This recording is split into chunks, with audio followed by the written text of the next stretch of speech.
It's one move in bed that makes a man go crazy every time. Oh, you gotta give him that hawk too and spit on that thing. You get me? I keep telling you guys that the internet, man, is undefeated. You know, on the internet, you could be the butcher, the baker, the candlestick maker. You could be so many different things without having to prove who you are. Man, you could become an overnight sensation, literally an overnight sensation. Well, why are you saying all of this, George? Right now, I'm talking about this woman named Haliey Welch. And we know that Haliey Welch is known for being a Hawk 2 woman.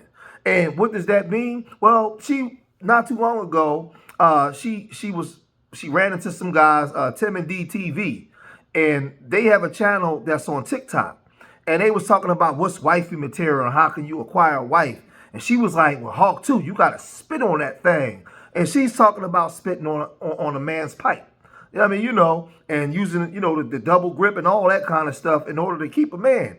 Well, she blew up from that because we live in today's time when you can, talk about all kinds of debauchery and do all kinds of things, and you can blow up from that because people tune in to hear the underbelly of American culture, right? But this was her claim to fame, saying how good, she can give a jiffy lube. She's a professor emeritus at giving lubes, and that's what blew her up.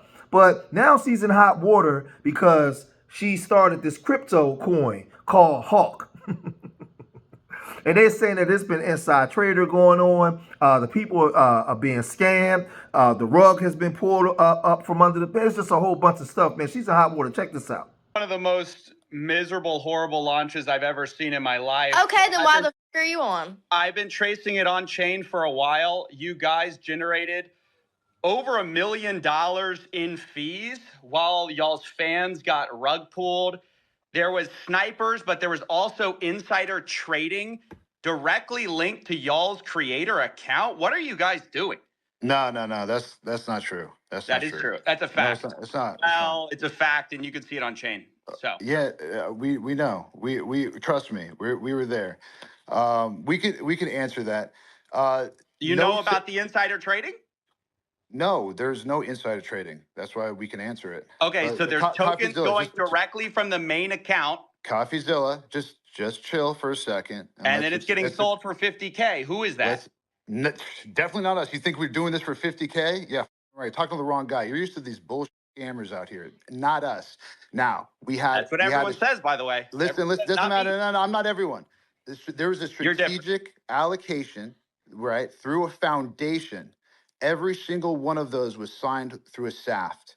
The deployer wallet, you've heard of a strategic allocation or a private How much sale. did y'all get doing a pre-sale? How much did y'all make?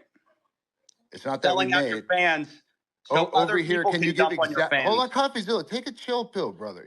Yeah. So y'all just rug pulled a bunch of people. No, there's no rug. We're here every single day. There's no rug pulled, and it's not done by us. Yes, snipers sniped it up to an insane market cap. No, it's not just snipers. That was not us. That was listen. You know that. Listen, no. I'm telling you the truth. And y'all made millions on fees from this little scheme. There's not a. I'm sure that's not you getting those fees, right? Who's making the money on the fees? Who's making millions of dollars on fees from this rug pull? That's not a scheme. That's the project. So we can keep this thing going for years. Okay. How do you think? There's so many expenses. Who makes the money on the fees? Someone just made over $1 million on fees. Who made it? First of all, the fees were there with Meteora pools, and that goes to the creator, right? Which is who? Who does that who does that belong to? That belongs to the project, right? Who's the project? Who is the project? Well, the project is over here, Haliey Welch, right?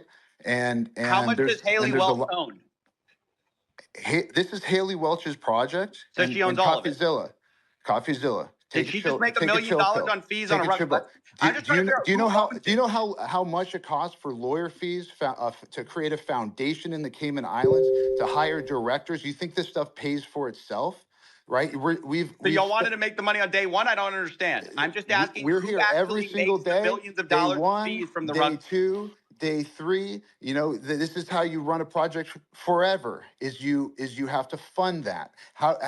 First of all, over here can speak to the extensive amount of work and time and people that are on this project. Over here has around 18 people working on this right now as we speak. This is not a small time type of nothing.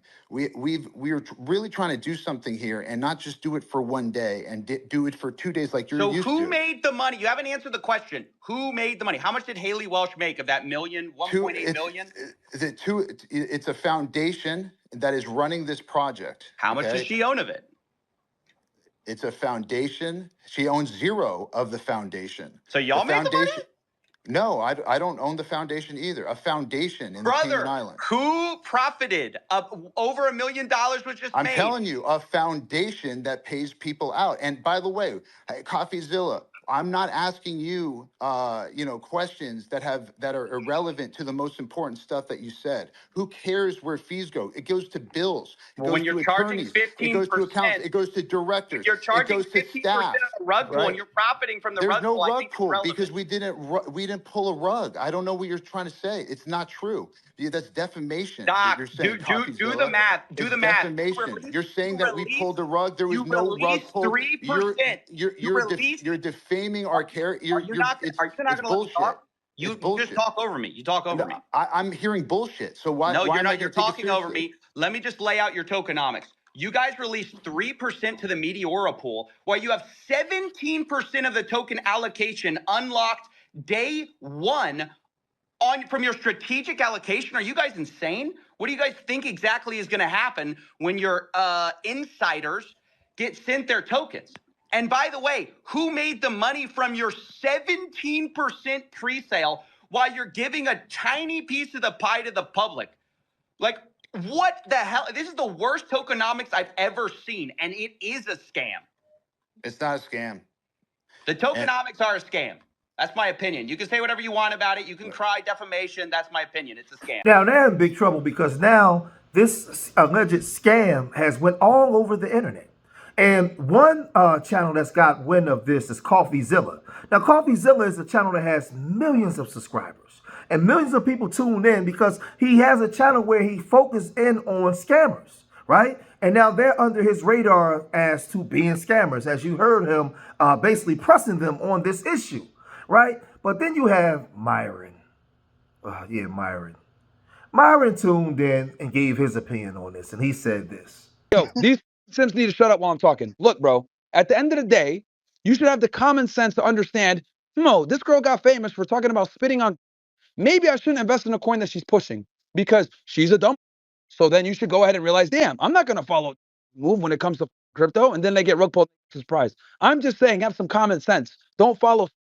If you guys want to put on the case to sit there, well, it's not because she's a woman or whatever. No, she's a promiscuous. We live in a day and time where you can be everywhere all at one time. Like literally, I can literally be sitting right here in Philadelphia and be online and be corresponding with people in Singapore, Africa, all over the world. So when you become an internet sensation and blow up, you have people copywriting your stuff, reaching out to you from all over, and money start pouring in from everywhere, right? This girl is 21 or 22 years old, somewhere around that age. I don't know if she was smart enough or really had enough understanding of the crypto situation to really want to run a scam. I think it may have been the people that was around her that used her fame to capitalize off of that, and now she's the one having to fall on the sword for it. Just looking at it in the way that it's being broken down and how they was explaining how the scam went, so now there's attorneys talking. And the sad part is the internet could be very helpful in blowing you up and helping you make a lot of money, or it could be very destructive in destroying you. So we saw how she made her ascension and her rise by saying how good she can give a lube, right? She's a master at Jiffy Lubes, right? But the problem with that is now she's under fire, and the internet is going to destroy her. And I don't know if she's mentally ready to be able to deal with every day, night in and night out, all over the world, people's talking about you now the same in a negative way when just 5 minutes ago they was talking about you in a positive way, where you was being celebrated for Hawk Tuah, right? And it's just, you know, everybody wanted to interview you. Everybody wanted a piece of the Jiffy Lube girl. And now this is the flip side of the game, right? Because like I said, her coin, her coin, they're saying that her coin was fugazi, or you know, it went all the way up to like $400 million, like in an hour, then it plummeted 90% right away. So I don't know. So they said it was a rug pull scam, but we'll see as more of this come out. Man, I'll report more of this. If you made it this far in the video, hit that like button, subscribe to Street Media TV, leave your comments in the comment section. Let me know what you guys think. Remember, I love y'all. Till the next time. Peace.